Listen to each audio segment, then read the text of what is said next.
Assalamualaikum warahmatullahi wabarakatuh. Alhamdulillah hari ini kita bisa bertemu kembali dalam mata pelajaran fikih kelas 7 tingkat MTS. Saya selalu berdoa kepada Allah semoga kalian semua senantiasa dimudahkan dalam belajar fikih dan juga pelajaran-pelajaran yang lain. Allahumma faqihna biddin wa alimna bitta'wil. Baik, amin ya rabbal alamin. Anak-anak, hari ini kita akan masih tetap pada bab 1 yaitu toharoh atau bersuci dengan materi wudhu dan mandi besar. Pengertian wudhu. Wudhu menurut bahasa artinya bersih atau indah.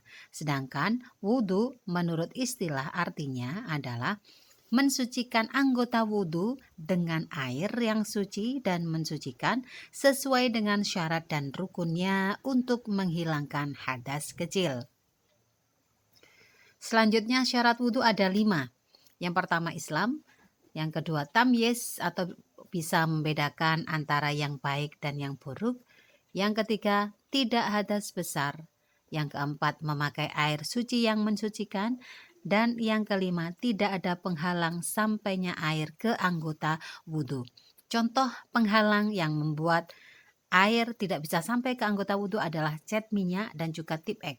Sehingga ketika tangan misalnya terkena cat minyak ataupun terkena tip ek, maka dibersihkan lebih dahulu kotorannya itu, catnya itu dibersihkan agar tidak menghalangi sampainya air ke anggota wudhu ke tangannya. Selanjutnya rukun wudhu ada 6. Yang pertama adalah niat. Nawaitul wudhu'a liraf'il hadathil asghari fardhulillahi ta'ala. Niat ini biasanya dibarengkan dengan ketika membasuh wajah. Batasan wajah adalah seluruh yang ada di wajah, mulai dari rambut-rambut tipis sampai dengan di bawah dagu itu.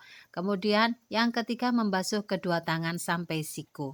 Perhatikan redaksi tulisannya membasuh kedua tangan sampai siku. Jadi jangan dibalik siku dulu baru airnya mengalir ke kedua tangan, tetapi kedua tangan dulu baru airnya mengalir sampai ke siku.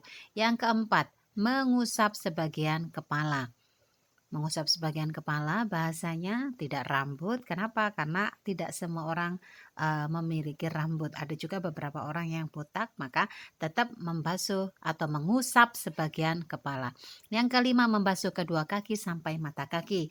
Redaksi teksnya juga diperhatikan, kedua kaki sampai mata kaki. Jangan dibalik mata kaki dulu lagi airnya mengalir sampai pada kedua kaki. Nah, yang terakhir yang keenam adalah tertib atau urut. Nah, di sini ada 2 redaksi yang berbeda, kalimat membasuh dan mengusap. Apa bedanya? Kalau membasuh itu airnya gembrojok atau airnya mengalir. Sedangkan kalau mengusap itu airnya jauh lebih sedikit sehingga hanya diusap tidak sampai airnya mengalir. Itu perbedaan antara membasuh dan mengusap ya. Kemudian sunnah wudhu. Sunnah wudhu ini biasanya dilakukan sebelum wudhu dilaksanakan. Yang pertama, membaca bismillah, biasanya bareng dengan membuka keran kalau wudhunya pakai keran. Kemudian dilanjutkan dengan membasuh kedua tangan sambil menyela-nyela jari tangan dan juga jari kaki. Yang keempat, madmadoh atau berkumur, kemudian dilanjutkan dengan istinsyak atau memasukkan air ke dalam hidung dan juga istinsyar, mengeluarkan air dari dalam hidung. Salah satu manfaat istinsyak sama istinsyar adalah bagi mereka yang pilek, maka insya Allah akan cepat sembuh. Yang keenam, mengusap telinga. Yang ketujuh, mengusap seluruh kepala. Kemudian yang kedelapan, mendahulukan anggota kanan daripada yang kiri. Yang kesembilan, 3 kali, 3 kali, 3 kali.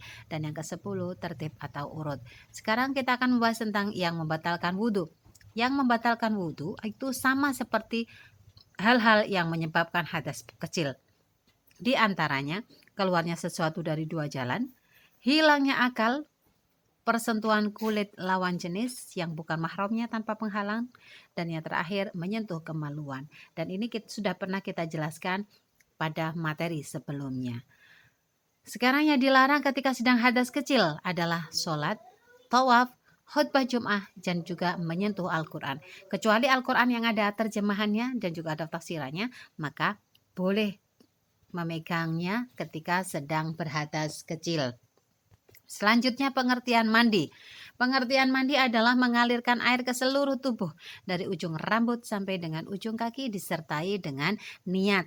Jadi sama seperti keramas, cuma bedanya kalau keramas itu tanpa niat, tetapi kalau mandi besar nanti harus disertai dengan niat. Rukun mandi ada 3. Yang pertama niat. Ingat, semua rukun pasti yang pertama adalah niat. Rukun mandi yang pertama niat, yang kedua menghilangkan najis dari badan, yang ketiga meratakan air ke seluruh tubuh dari ujung rambut sampai dengan ujung kaki. Sekarang kita akan masuk pada sunnah-sunnah mandi. Ada 8. Yang pertama membaca bismillah.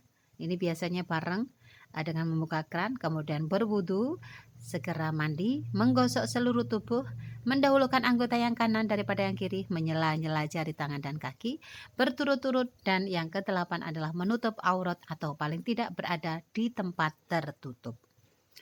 Mandi-mandi yang disunahkan. Yang pertama, mandi di hari Jumat. Ini berlaku bagi mereka yang akan sholat Jumat. Mandi di hari raya Idul Fitri atau Idul Adha. Ini juga berlaku bagi mereka yang akan mengerjakan sholat Idul Fitri dan juga sholat Idul Adha. Yang ketiga, mandi setelah memandikan jenazah. Yang keempat, mandinya seseorang yang baru masuk Islam atau mu'alaf. Yang kelima, mandinya seseorang yang baru sembuh dari gila. Dan yang keenam, mandi ketika akan ihram. Dan masih banyak lagi. Selanjutnya, hal-hal yang mewajibkan mandi.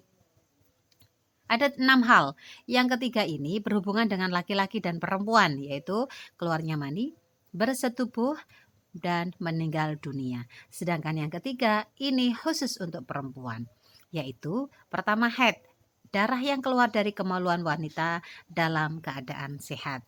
Yang kelima wiladah, yaitu darah yang keluar dari kemaluan wanita dan mengiringi saat melahirkan. Dan yang terakhir yang keenam adalah nifas, yaitu darah yang keluar dari kemaluan wanita setelah melahirkan.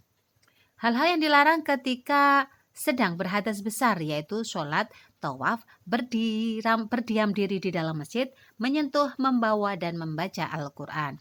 Sedangkan hal-hal yang dilarang ketika sedang hadas besar, haid, wiladah, dan juga nifas, maka yang dilarang adalah sholat, tawaf, puasa, bercerai, berdiam diri dalam masjid, menyentuh, membawa, dan membaca Al-Quran, masuk masjid, dan bersetubuh.